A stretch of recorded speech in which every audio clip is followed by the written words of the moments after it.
We are going down a very dangerous path, but it's a path that is being laid out and planned by an elite group of people that want to take total control over our lives. And that's what they're doing bit by bit. They do it by increasing massive government spending, increasing the size of government, takeover of the WHO. These amendments that are coming up that are going to be voted on in 2024 on the WHO are frightening, and they really risk taking away all of our sovereignty. People have to awaken to the dangers of the moment. Well, I wanted to start today's broadcast off with Senator Ron Johnson's chilling warning that he shared with Maria on Fox News. And basically, he is warning of some kind of coup that is happening. And in my defense, here's the definition of a coup so you can see what I'm talking about. It says a sudden divisive exercise of force in politics, and especially the violent overthrow or alteration of an existing government by a small group. Now, obviously, there is no violent overthrow, but what Senator Johnson said there is he said a lot of things. He said, hey, we're headed down a very dangerous path led by a group of elite people who want to control all aspects of our lives. In other words, limit our freedom very, very extensively. And he also calls out the World Health Organization and some of the things that are underway in 2024. And what he's specifically referencing there is the World Health Organization Pandemic Treaty, which I have been warning about in detail ever since they concocted this stupid treaty by the WHO. And I'm going to get into some of that. But basically, he is warning of a coup by these elite organizations. There's not any violent overthrow.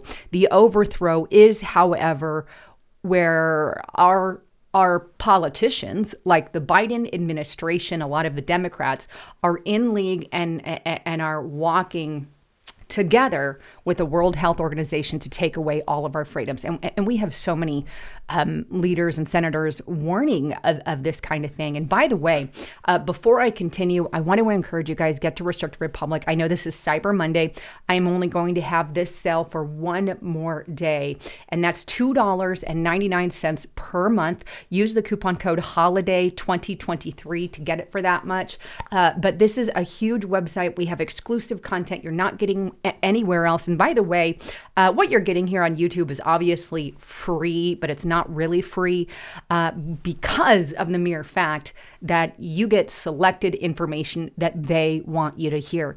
Get to restrictedrepublic.com and get unbrainwashed and support those who are really standing for truth and freedom. Use the coupon code HOLIDAY2023. But with that, this is literally a senator warning, very, very an urgent warning saying, hey, if this thing actually goes through and they get everything they want or they get what they want, the World Health Organization, this is the very definition of our rights being seceded to organizations like the WHO. And by the way, if you're not familiar with this pandemic treaty, I'm going to go straight to the horse's mouth. Here's the World Economic Forum, who is pushing this World Health Organization treaty as well. But WHO pandemic treaty, what is it and how will it save lives in the future? You notice how they always say and do everything in the light of virtue signaling. They never take your freedom and say, hey, we want your freedom just to take your freedom because we can. They always tell you it's in the name of safety and security to protect you and your loved ones. And if you don't go along with this, you are not protecting your family and your loved ones. Well, that's what they're doing.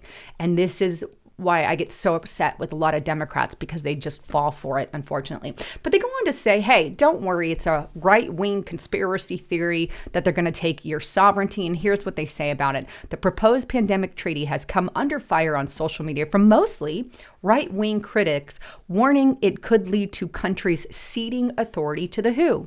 The body strongly refutes this, stressing that governments are leading the negotiation and are free to reject the accord. And I want you to notice the word here, the words that they're using. They're saying, oh, no, that's not true that we are seceding authority. Then they, go towards the end of it. Why are we not seceding authority? Well, because they're free to reject it. In other words, you're not giving us authority unless your country decides to give it to us. So therefore, it's not seceding any authority. Well, unfortunately, the Biden administration has already signed in on this accord. They're all in on it. So we would be seceding our authority. I love how they just like give it all up in here with pretending to act like they're not giving it up, but they even expand further. And this is interesting.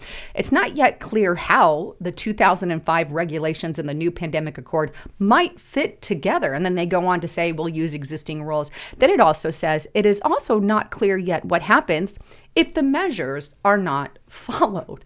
In other words, if the United States of America doesn't follow what what the World Health Organization says regarding said pandemic, then there are going to be some consequences. Gee, Wally, we're not seceding any power, are we?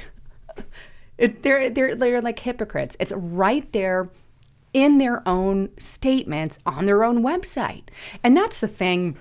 Biden is fully willing to give this up. And by the way, I've really discussed this in detail on Restricted Republic. But what this pandemic treaty does is it basically gives the power of the World Health Organization leader to say, okay, we now have a pandemic and everybody needs to follow these rules. It gives him ultimate authority to declare a pandemic. And he has that authority to do. And oh, by the way, that could also include a climate national emergency. In other words, make it a forever epidemic, make it a forever pandemic, because, hey, you got to follow these rules to save the world, right? Remember, everything's done with a beautiful banner.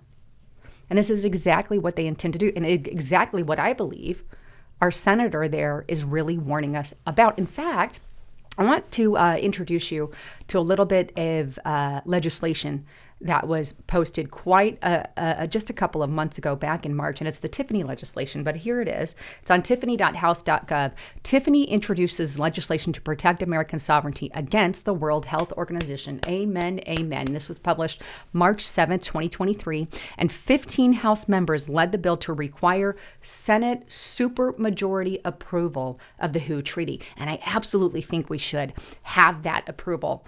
It shouldn't be on just the executive office to sign away our rights. I think that we also need a supermajority in the Senate. So I don't disagree with that at all. But Congressman Tom Tiffany led 14 of his House colleagues introducing the No WHO Pandemic Preparedness Treaty Without Senate Approval Act.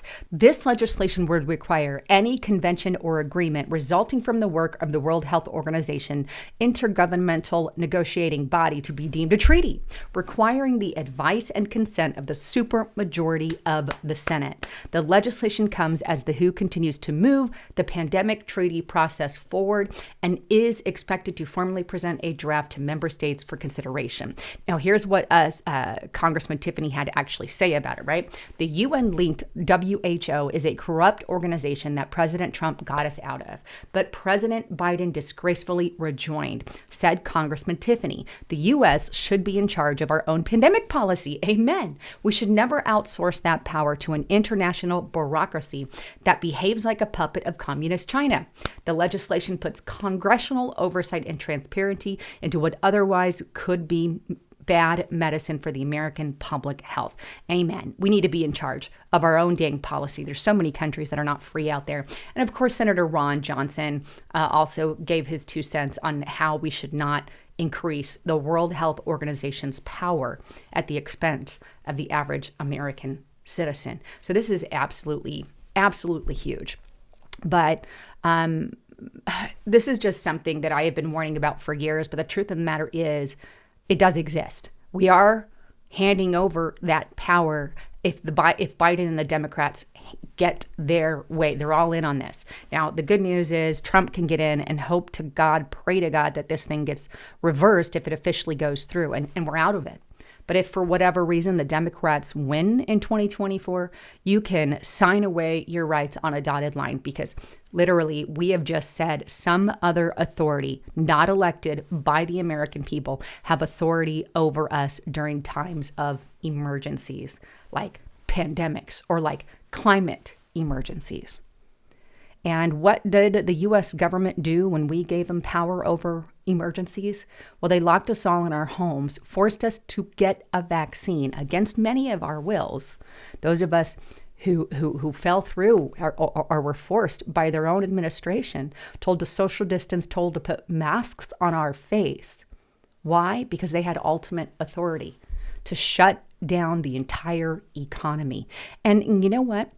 They kept that going, as far as, our economy is now crushed as a result. Children who miss those vital years of school, they've got some stuff that they have to deal with mentally, not having been around those kids. It's just a mess.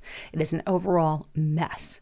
But I guarantee you, just like the U.S. government takes advantage of said authority, so will these international bodies. This is a huge issue for us. Anyhow, wanted to bring that all to you guys. I love you all. Thanks again for tuning in, and I hope to see you at Restricted Republic. I'm Lisa Haven signing out.